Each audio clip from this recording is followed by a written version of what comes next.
Whoa, I know that feeling. It looks very dangerous. This is what they call flow state. Artists and musicians reports getting into this zone where you don't really need somebody else to give you any kind of validation, but you're getting it from doing the thing for the thing itself.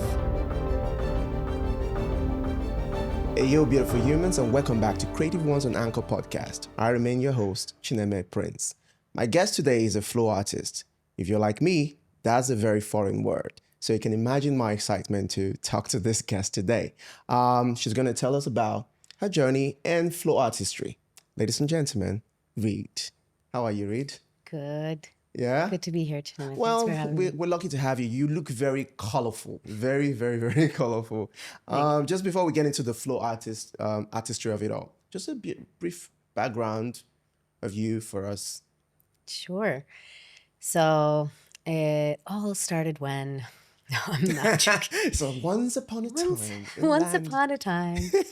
No, but it's been quite a roller coaster, to be honest. I started here in Dubai back in 2014, started my career in social and digital marketing, got a little burnt out and climbed the career ladder and then just kept climbing. And then back in 2018, I came into contact with flow arts, like properly.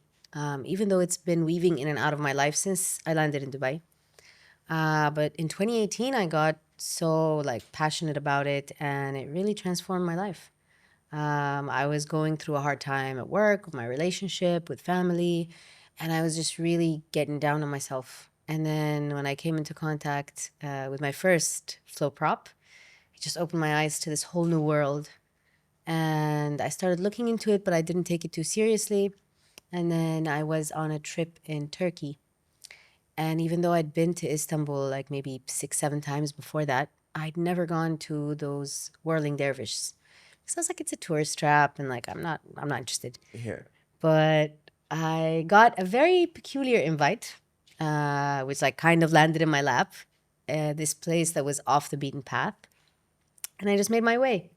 And the first second that I saw the dervish whirling, and I saw his face just relax and kind of just get taken away, I was like, whoa, I know that feeling.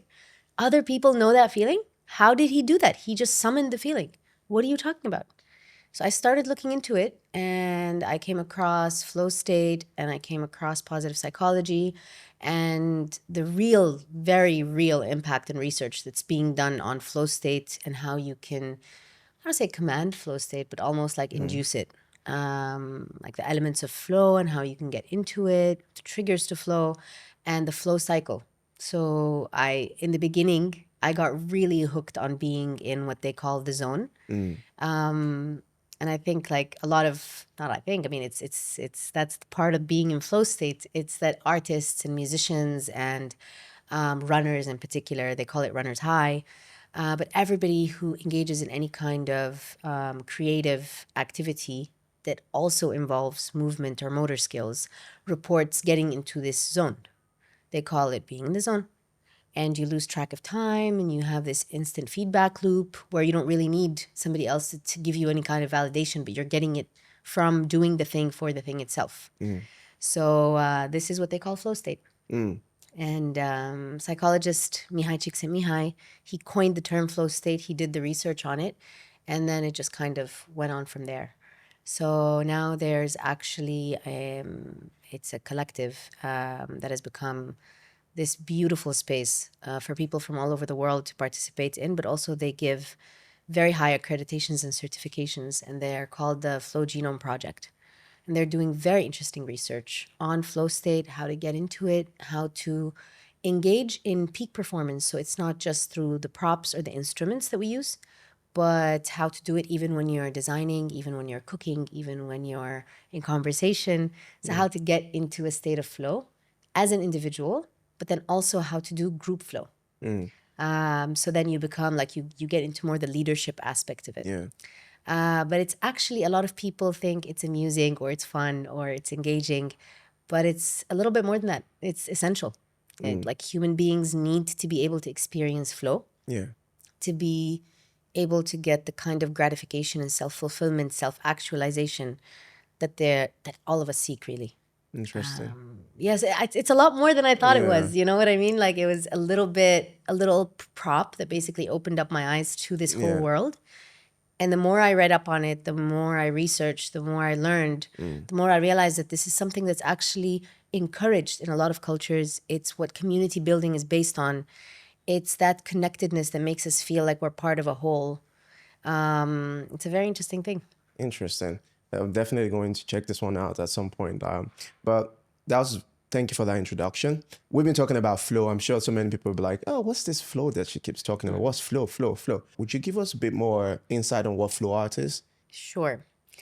So, flow arts in particular is a multidisciplinary, movement based approach that includes martial arts and dance and theater and so many other disciplines, circus. And essentially, flow artists merge a number of these disciplines, not necessarily all of them, because obviously it takes a lot of training and practice Yeah. and like lifelong journeys to be able to master Yeah. these particular fields. But you'll find flow artists usually have some kind of movement practice that they engage in like regularly. And then they utilize these, what we call flow toys or flow props, essentially to induce a state of play. So to remind our minds how to play, because we're all born knowing how to play. But then things happen as we grow up, societal pressure, things at school, things with family, and it's just like, oh, you're not allowed to do this. Oh, this is not cool. Oh, this is not right. Oh, and then we start building all those restrictions around ourselves, which, even though they might be conducive to like societal order, but they allow our minds to get dull, and then we forget how to play. And then when we forget how to play, when we're engaging in any kind of task, if you are in front of a screen, working on an Excel sheet, if you're behind a stove, preparing a meal, if you're even having a simple walk or a conversation with a friend, things that might stress you out become a lot more likely because your mind doesn't know how to approach anything playfully and it takes everything a little too seriously. So essentially, we use those props, and the techniques for the props come from the discipline that they come from. So, for example, staves come from martial arts, whereas things like the chalices or like other things like the hula hoop, for example, the hula hoop comes from Australia. The poi comes, I'm not sure if you're familiar with the poi, but like every time No. I say poi, Yeah. people usually go like, that's familiar, but I don't have a visual No. reference. Yeah. Boy. No. So poi are, it's a ball on a string and you manipulate it in different planes. And the Maori people used to use this as a training for their wrists before they go to war because the swords that they carried were pretty heavy. And they also use it in ceremony, they use it in ritual. And even nowadays, like when you'll meet somebody who has Maori roots or has family there or comes from that background, they will immediately recognize the prop, especially like just like the didgeridoo, for example, the instrument is associated with Australia as well. So is the hula hoop. And these two are like one of the OGs of flow arts. But staves are very well known in different disciplines, different martial arts. When I was practicing Tai Chi, the reason I got into Tai Chi is that one of my main props that I really enjoy and feel very connected to, which is called the dragon staff. One of the moves on the dragon staff is called the chi roll. So when I started, I'm like, why is this called the chi roll? It comes from Tai Chi. I got to go learn Tai Chi. So I just got into Tai Chi because of my staff, It's stuff like that. Like it's just that like a domino effect and it'll keep going and going. And it's that like a flood that keeps on giving. Has it been rewarding?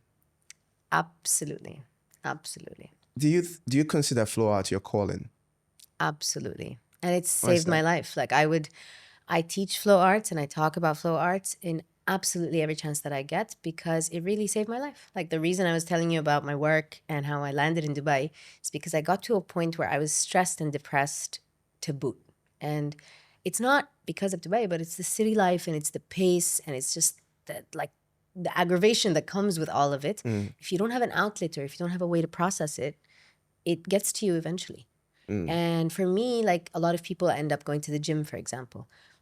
I'm not able to. Like, I don't get that release that I need when I'm pumping or like lifting. Like, I don't get the release, So flow arts really, really does that for me. And I mean, since 2018, it's been such a beautiful journey. I have met some incredible people along the way, artists and dancers and like movement experts, musicians. It's been incredible. I bet. But every time I meet somebody new, and you'll always meet people who are basically not using the tool as it should be used. There's no should be in flow arts. There's some techniques, they help you out with the basics, but then every tool looks different in every person's hand because they're using it differently and they're using their body with it and they're using their background and what they know, the disciplines that they've come across. So sometimes you'll meet somebody who, I like to call it your weapon of choice, Yeah. who has your weapon of choice because every flow artist has a main prop and then they diverge after that if they become multidisciplinary. But every now and again, you'll encounter somebody who also has your weapon of choice and they're just using it completely differently. You're mind blown. You're like, bro, what do you do? How'd you do that? And it's just so heartwarming. It feels like you have family all over the world, anywhere you go. As soon as you meet the flow artist, you're immediately plugged in. Best food, best music, best places to go. That's it. You're Interesting. plugged into the place where you landed now. It's like a whole community finding Absolutely. itself around the Worldwide as world. well. Yeah. How many of these props do you use? Oof.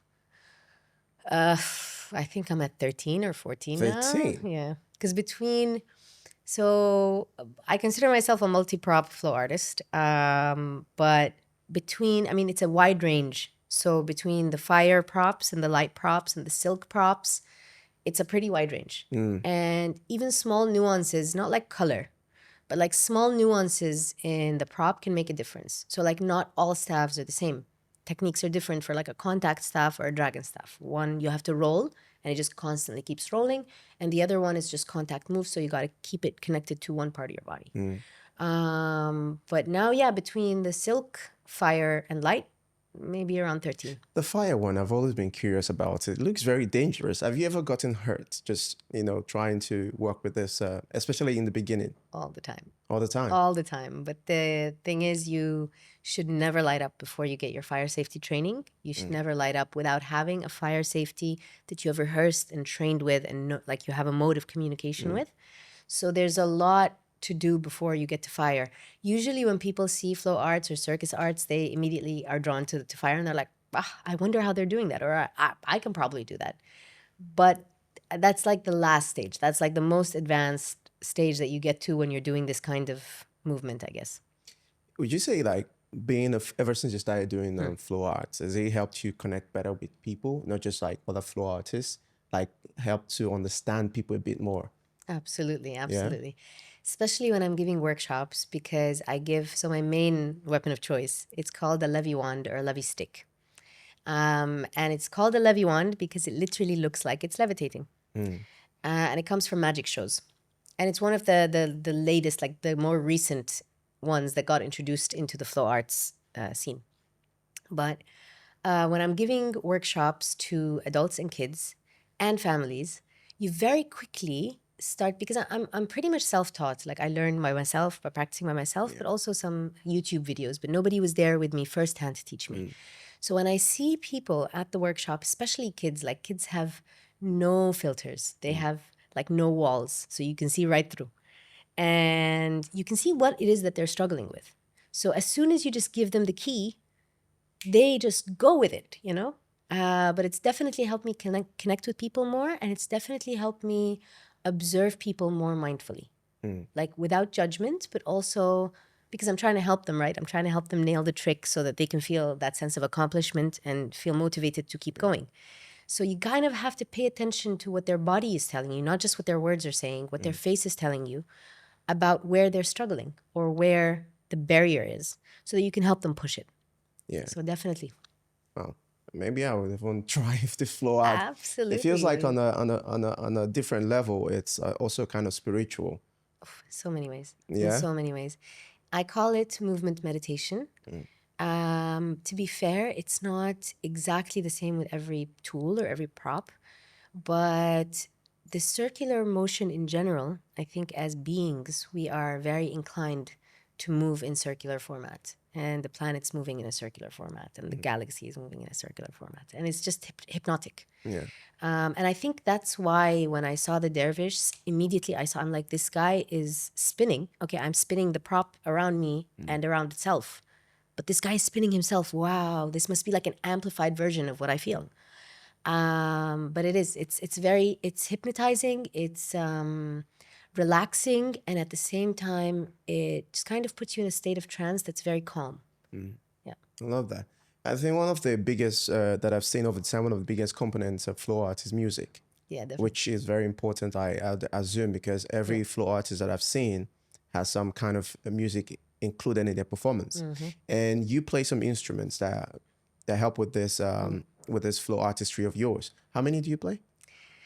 Not too many. I play the ocarina mainly, and the handpan. Even though I wouldn't say I'm a handpan artist, I'm just learning, and the drone flute. Yeah. So those are my three main ones. You brought two of those today. Can you talk to us about them, the ocarina and the stuff? You're going to play for us later towards the end of the show, but for now, just, talk to us about these instruments. Absolutely, sure. So, I mean, the way I came across the ocarina was just so peculiar. I've never heard of the instrument before until like a couple of months ago, actually. Okay. And the reason that I picked it up was I was in Asir, in like a remote part in Saudi, and we were just camped out in the middle of a natural park. We went for some mountain climbing and just to escape the city during the Eid holiday. And I met this very young, very bright individual who was very closed off and not engaging with the rest of the group, because he was 18 and everybody else was like in their mid 30s and 40s. And he was quiet for a couple of days, just completely quiet, didn't make a beep. And I was trying to include him in the group, and I was trying to like make him feel like he's part of this thing. And after day 3, he just randomly looks up at me and he was like, "You should play ocarina." And I'm like, "What is an ocarina?" And then I looked it up and I was like, I need this thing in my life. Like, I need it. I don't know if I'm going to learn how to play it, but I need it in my life. And so I kept looking, and like my partner at the time was like, "This is way too high pitched and I don't like it. And I'm not sure." But then he saw how passionate I got about it. So he went on a mission and he like searched far and wide and found an ocarina that I really connected with the sound. Obviously, he needed to be able to put up with the sound, because I was Yeah. going to practice this thing until I learn it. course. So he found an ocarina that we both liked, and he really, really searched far and wide, but this was the one he found. And I started practicing. And then a few months after that, I went on a 1-month-long trip to Indonesia, to Bali. And I went to pick up my drone flute, because I'd ordered the drone flute and I went to pick it up. And then the artisan who was making my drone flute, very, very beautiful human being, like big shout out to Bariawan in Bali. Great guy. And he was like, "So what instrument do you play now?" Because I told him this is my first drone flute. Yeah. And I said, "The ocarina." And he literally just reached out into his workshop and he was like, "I make ocarinas." Wow. I'm like, okay. "What are you talking about? I just heard about this thing like a couple of months back and now it's just coming into my life." Meant to be. And I was like, "I don't know, maybe I don't want 2 ocarinas." And he just put it up and he played. And I was like, "Nope, still need this thing in my life. Need it. It's a different scale. It's a different material, different vibe. Need them both in my life." So yeah, I had it customized to a part of the journey that I was going through. And it was just such a nice memento, like something that I took back. And even though like I'm still very adamant to master the drone flute, it's a bit big, that one. But I find myself just carrying the ocarina because it's very light. Yeah. I find myself carrying it more, so I practice it more, so I've learned it more. And it's just been a game changer. Well, I can't wait to hear you play it for us. That's something that I'm pretty much looking forward to. And just like music is an important part of flow art, so is dance. My question really is, how do you feel dancing like regularly without your instrument? Do you feel naked and vulnerable with that? Absolutely. Without my instruments, not so much. So without the instrument, it's actually it's fine. I jam with musician friends all the time, and I find like percussive sounds always get me more into a meditative state. It's really beautiful. But without my props, after COVID, I went to a venue which I shall not name in Dubai, and I went to support a friend who was doing a gig on his sax. And I love his music. I went to just be there for that. And I usually go everywhere with at least a prop or two. Today I didn't bring any of my props because I brought the ocarinas. Yeah. But usually I always have like a wand in my bag or something that I carry around, or like silk fans or something that is not problematic, because usually fire needs permits and stuff, Yeah. but the rest are not problematic. So music started playing and I got up and I started dancing, not performing, just dancing. And the guy comes up to me and he was like, "You're not allowed to dance like that here." And it was a beach venue and I was dancing with silks. And I'm like, "I don't understand. What's the problem?" He was like, "No, you can't dance like that here. You can only dance normal." Wow. And I was like, "This is normal for me." Like dancing normal just without anything is so awkward at this point. But to kind of push through that barrier as well, because sometimes you gotta, it's part of the act, right? So you can't be carrying the prop from the beginning. You have to lead up to it.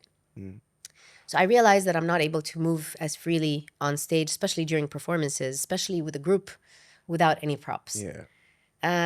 So I signed up to contemporary dance classes. I started taking tribal fusion dance classes just to kind of get into a place where I'm hands-free and I'm still comfortable, you know?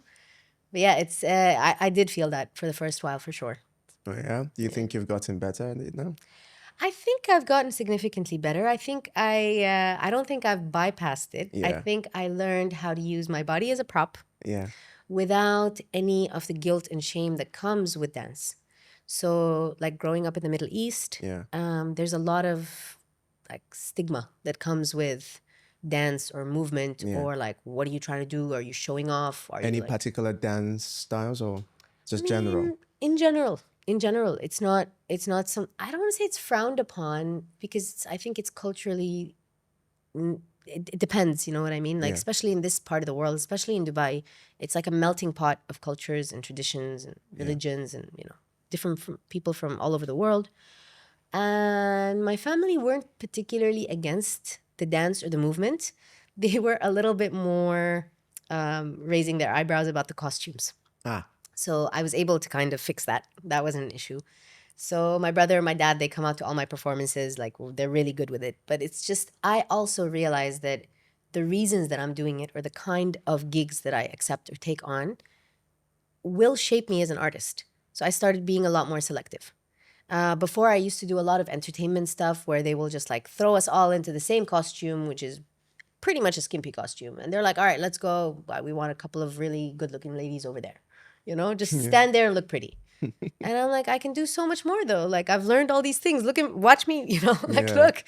And I realized that those things are not really aligned with my journey as an artist. So I started to segue a little bit more away from entertainment and more towards art and storytelling through movement still, but just like more artistic storytelling.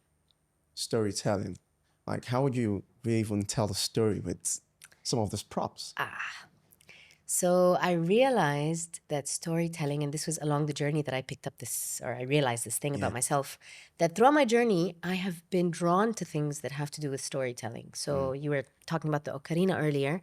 The ocarina is primarily used, like, it's been known to humanity for like 12,000 years or something. It's one of the oldest instruments known to humankind. Interesting. And one of the things that it's used for is storytelling and connection and ritual and ceremony. And I find that these things are just recurring themes in my life without me asking for them. They just kind of show up and I engage them. Every time they show up, I'm like, "All right, this is the pattern. We're going to go with it." But storytelling through the props. So different moves will, just like different sounds on the instrument will give you that. Some sounds will give you happiness. Some will give you sad. Some will give you anxious. Some will give you confused. And if you're a good narrative builder in general, with words, with music, with movement, then you'll be able to weave those things to tell a meaningful, like to relay a meaningful piece of information about an experience or about a state or about something that might be relatable. And though I love abstraction when it comes to art, but I think what makes art art is the relatability. It doesn't have to be that everybody understands it. It's not just like how much clear meaning it has. It can be pretty abstract, but it still has to be relatable to other people. So we have some moves that like can pass for a lot of the flow props, the staves, the hoop, even the one that I use, that move applies to them. We call them stalls. And essentially, they're exactly what they sound like. You're stopping the movement, you're halting the movement, and it's not just flow. In dance, my dance teacher, Paulina, also, she taught me this about the legato and the staccato. So it's the same with music. So the legato is the more flowy movement, and the staccato is the more choppy movement. So if you can, and it's the more choppy sound when it comes to instruments, but it's essentially you're using a non-verbal mode of communication to relay information. That's basically it. Interesting.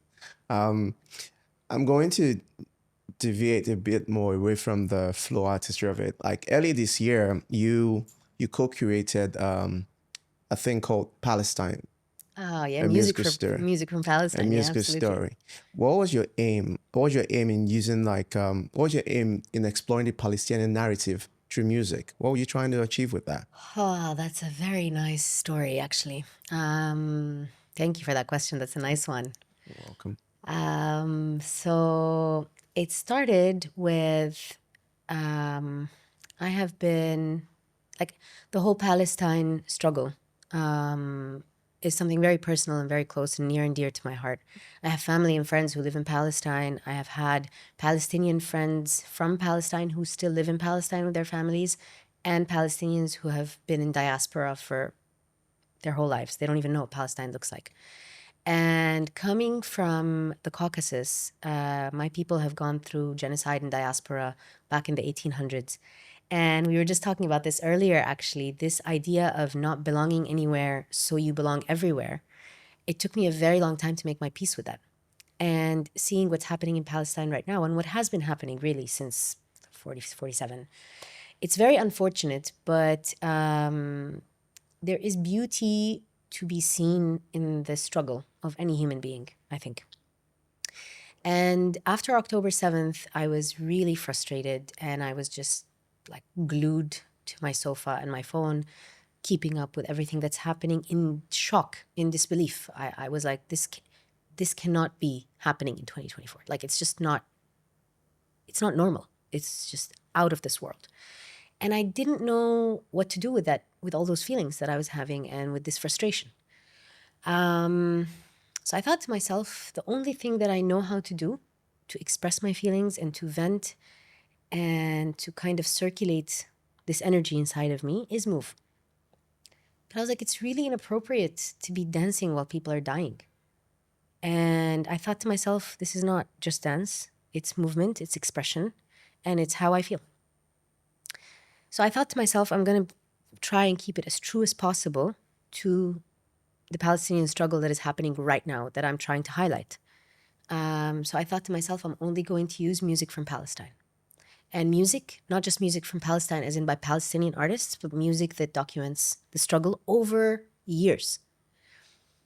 And I didn't know how I could do that because I love so many underground Palestinian artists, musicians in particular, but they're so difficult to kind of track or like find their whole body of work. So I was like, okay, I'm not going to overcomplicate this. I'm just going to use whatever Palestinian music by Palestinian artists or dedicated to the Palestinian struggle that I can find on Instagram, because Instagram has been my main platform since I started this journey. Yeah.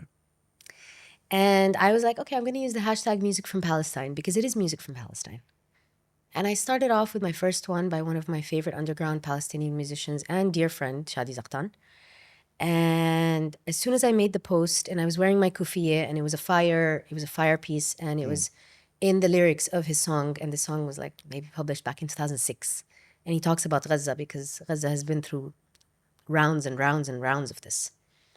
And immediately after I posted it, I felt bad and I sent him a message. I was like, I'm so sorry, Shadi. I don't know what else to do. Like, I just don't know. And he was like, Reed, resistance comes in different forms. And as long as you're using your platform and using your voice, that's what matters. And I'm like, okay, can you help me find more genuine and more versatile songs about Palestine, music about Palestine? He was like, absolutely. I will send you everything that I know and everything that I come across, including his own music, of course. Like, I love Shadi's music. And we started doing that. And then I was leaving Dubai. So I left Dubai for about a year last year. I was based in Saudi for a year. I came back. So during my house cooling party, another local music icon, Noosh Like Sploosh, I love her. She was at my house cooling, and she mentioned that Al Serkal approached her for a similar project. And she said, I've been following Reed. She's been doing this already, and she's probably going to want to include a Palestinian artist into the curation of this project. I was like, absolutely, I would love to. So the team from Al Serkal reached out to curate a playlist, but also a listening area, like a listening nook. They were going to provide the equipment, and we were going to provide the playlist, basically. So I was like, cool, we have a platform. And I messaged Shadi and I was like, Shadi, I need your help. And we're working on this thing. But he was like, okay, let's do it. But also let's give it room to live after the Cause Arts Fest. I'm like, cool. So we started curating this collaborative YouTube playlist, and we didn't want it to be on any paid platform. We wanted it to be on a platform that's accessible to everybody. And then it kind of just started taking a shape of its own. Because he was like, some artists just went off the grid. We don't know if they got imprisoned or they got killed, or we don't know. Yeah. So that started being a part of the narrative. And then I was like, do we want to make it chronological? Like, do we want to say like what started happening from earlier on, from like 47 up until now? And he was like, it's really difficult because it went from folk music into like more pop. And now, even now, Palestinian hip hop and rap are like fire. Yeah. So it kind of took on a life of its own. And then we decided we were going to open up the platform to people as well. If people would like to send us recommendations, but not add to the playlist on their own, but just send us recommendations for something that we can vet and then add to the playlist to add to that narrative. Because what does it mean to be Palestinian if you have lived in the United States your whole life, or if you've lived in the Gulf your whole life? It means something. It's you still are Palestinian. Yeah. And that's how I feel about being Circassian, because I meet people. We don't even speak the same language anymore. Our mother language is one of the dying languages in the world. But certain symbolism, like the stars on our flag, or like, so you'll find it on like somebody's keychain, or somebody's had a tattoo, and you're like, you try to speak to them in our mother tongue, but they don't understand. But then they speak French, and you're like, okay, I'll find other ways to communicate with you, but like, you're my brother, you know? And it's nice. And I find that it's very similar. A lot of people don't quite grasp the ramifications, not just of what's happening right now, but what's going to happen in the future. It's going to come up later. And it comes up in generational trauma that then future generations will have to deal and heal and work on. Do you think it's important for artists to speak out when things like this are happening? Absolutely. I think it's not an It's like option. a responsibility. I think it's a responsibility. I think it's an obligation. I think if you have a platform and you're not using it, and you're talking about wellness and happiness and joy, and you're not talking about, because it's two sides of the same coin, right? So if you don't acknowledge the struggle, if you don't acknowledge the truth, then you don't have much right to talk about everything else. I agree.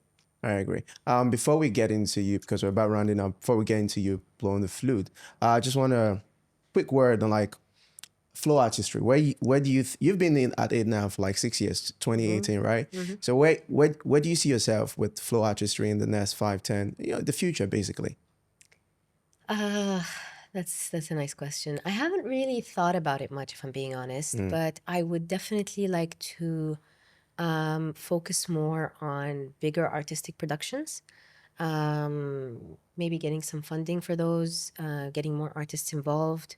So I started this collective called Coven, and now Coven is basically a group of witches and wizards that come together. And Coven has been just such a blessing. We do fire and light shows, but we do storytelling through movement. And we do entertainment as well. But it's just been so nice because the kind of artists that have come into the collective have been just amazing. And it's from all over the world, and people get drawn to this kind of working together and meshing our areas of expertise. I've had the opportunity a couple of times, like maybe 2-3 times, to turn it into a company. And I opted out because I wanted it to stay organic, wanted it to stay just like the place where people come to do artistic things, but in a more structured format. To kind of make it's not just freestyle. No, we're choreographed. We tell stories. It actually, it's building a show comes with so much, as I'm sure you're aware, but it comes with a lot of like technicalities. Even the marketing is just like its own arm, just doing the marketing for whatever venture. But I think it would be something more along those lines. So doing like managing artists, collaborating with artists, and teaching. I absolutely love the teaching part. Kids, adults, everybody. It's actually more difficult to teach adults than kids. You'd be surprised because kids don't care if they look a little silly. Adults are like taking themselves very A bit seriously. rigid. Like, I don't know how to do it. I'm like, that's why I'm teaching you. That's why you're here to learn. If you would just humble yourself. But I always say this in my workshops to kids and to adults, and I'll do like the same motion because it's something that's pretty relatable. And I'm like, the difference between, one of the many differences between a performing artist and a hobbyist is the hobbyist, when they mess up, they'll go, "Ugh." But the artist will just pick up with grace on their face and just carry on, you know? And you will never know that there was a like an error in the show or something went wrong. You'll never know because they will carry themselves with assuredness, like confidence. There's a saying that they have in flow arts, and it's very true. I think it's true for a lot of props, but it's definitely true for my main prop, the Levy wand, which is movement goes where intention flows. So if you're intending to move in a certain direction and your intention is strong enough, then your movement will look nice and clean and wonderful to any outside observer, irrelevant of your level of mastery. They will still be enjoying watching you learning and doing a good job. Yeah. But if you move with with hesitance or with a glitch, even if you're the best master, anyway, masters probably don't move Yeah. with hesitation. You know, that comes with mastery, that you're moving with assuredness and confidence. Thank you. It's like there's also like a saying like that. It's for acting, you have to move with attention. It has to. If you're doing something, it has to go be in attention because either the audience or the camera will see it. All right, I think it's gotten to my favorite part of this whole thing now. So, which of these very fantastic instruments would you be playing for us? Whichever one you like, and I can give you the option of the difference. So hard. this one is a C scale, and the sound you'll be hearing will be coming from a ceramic. And this one is a D scale, and sound you'll be hearing will be. You can move it a bit. I can move it a bit, yeah? Yeah. Yeah, okay, cool. Yeah. So this one, the sound you'll be hearing will be coming out of wood. I like the wood better. The wood. All right, let's do it. I'm a bit familiar with that, I think. It's honestly, that one is very ethereal and it's nice, but this one is a lot more organic. Okay. So this is like a little more grounded. Let's do organic, grounded stuff. Cool. If you like, I don't know if you guys do much editing with post or like to keep it organic as well, but usually like a little bit of reverb delay on this makes it sound like very nice and spacious. All right. Just before I get to this, I just want to say like one of the key things that have helped me unlock all these creative outlets that I have is just realizing that no matter what we are doing in life, whether we like to admit it or not, we're constantly learning. So you can either learn on purpose or just let life teach you random ass lessons you don't know what to do with. But if you put your intention straight and you learn on purpose, then you start to kind of curate a narrative to your life. And having a cohesive narrative. It doesn't have to be one line. It doesn't have to be like linear, but it just has to be a cohesive narrative. Having a cohesive narrative to your life is one of the essential things for getting into a flow state because it gives you meaning. So that'll definitely take that one home with me. They'll take that one with me. Sweet.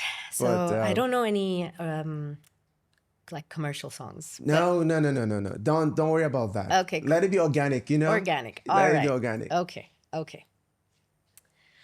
Give me some time. I might need to get into a zone. Oh, take your time.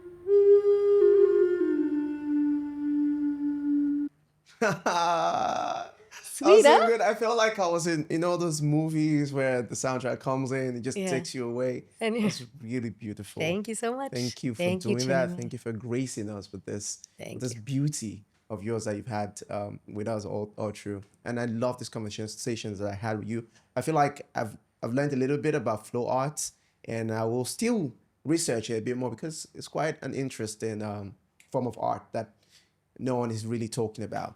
But Yeah. Honestly, the way that it's being used now with the amount of like lab scientific research that yeah, is being done on inducing flow state and the flow cycle, the amount of research that's being done and the utility of flow state, it's magic. It's pure magic. It's like getting your hands on magic. It's beautiful. So I don't want to do like a shameless plug, but if you really, but like I talk about this for a living. So if you want yeah, ever you want to talk about flow arts, or if you want to know more about it, if ever you want to get your hands on flow toys and like try them for yourself, yeah, because I do flow arts workshops, yes, but usually I do something called a launch pad before any of that, where I get you over to my space and you get your hands on as many props as possible. Because just because I teach Levy Wand doesn't mean that you're going to connect with the Levy Wand. You yeah, might connect with another one. So you get access to like the full range of 13 props that I have. You get to try them out, see which one you connect with. yeah, And if it's not one that I'm very fluent with, then I can guide you to somebody in town who yeah, can teach it to you, or an online course if it's not. yeah, And like usually whenever I have students, or whenever I have people who come who are interested in flow arts, I draw out a journey for them of the way forward, so that if they hit a barrier, even if I'm not with them, they'd be like, no, no, no, I got to push through yeah. because I have that goal, you know? So it helps to like set short term and long term goals and just keep your eye on the ball, you know? Keep your eye on the ball. I'll Yeah, take that one with me. That's like one of the nuggets I'm going to take with me. Eye on the ball. eye on the ball. But thank you, Reed, for gracing us. And yes, like she said, if you're ever interested in learning about flow art, Reed will be the person. What's your Instagram again, so we can plug you? Redelirium. Yes, what she said. But there you have it, folks. That's another wonderful conversations. Make sure to follow us on YouTube, Instagram, because release episodes every other week. Until next time, peace out.